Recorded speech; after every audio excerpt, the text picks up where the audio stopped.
The game has definitely changed. I think we got out a little too early, Steve. This is where you get your money. But no, I think he's a great catcher. I really like what he does behind the plate.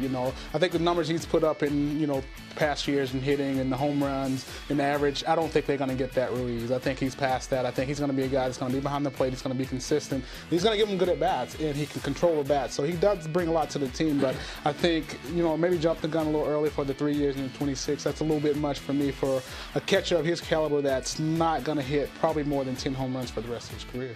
Yeah, it's pretty interesting. You talk about how slow the offseason has gone. The reaction to this signing will tell you exactly how slow the hot stove has gone so far. But, I think the one thing, listen, there's actually a decent free agent catcher class this year. When we're talking about Saltalamacchia, Przinsky, McCann, and you figure one domino was going to fall. They're all going to kind of go into place. Ruben Amaro Jr. had kind of been stoic with what was going on with Ruiz and almost seemed like he was ready to move on if the demands were too high. But I think he was just playing the negotiation game when it was all said and done. There is something to be said for familiarity. When you're talking like a position like catching, you think about your pitchers. They like to have a guy that's been there. You bring a new guy in. Spring training is a learning process, and you're kind of keeping your fingers crossed and hoping that everybody clicks. So he probably got a little bit overpaid here. I would agree with that. I think they paid for the familiarity with the anticipation that the bulk of that staff is going to be back and they expect to compete. Well, I think the best thing in baseball is having a GM that actually likes you, that will bring you back and to keep you around. That's the best thing you can have. You can get a sponsor. You can get a sponsor, yeah, that's right. That's right. Well, if Ruiz had gotten this contract coming off of last year,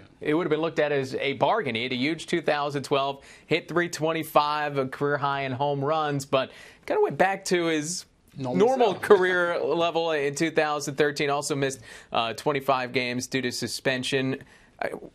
Is Carlos Ruiz the exception 2012, or is there possible he could be a 300 type hitter for them? No, I think he's past that in his prime. I don't think he's going to be that hitter anymore. I really think, like I say, once you get to 35, it's just normal. Your skills go down a little bit. You don't quite have the same. You just can't get it done like you used to. And I think they understand that. For me, I think it's the jump move. I don't understand Philly making a move on a catcher like this when they have a young prospect in the minor leagues that can come up and not give you the same numbers, not call the same kind of game, but with some little grooming, he'll definitely be okay. I think this sends a sign that they're definitely going out and they look at trying to win this year. They've already signed Marlon Byrd. They're bringing in veteran guys and keeping their veteran guys who they think can help them win now.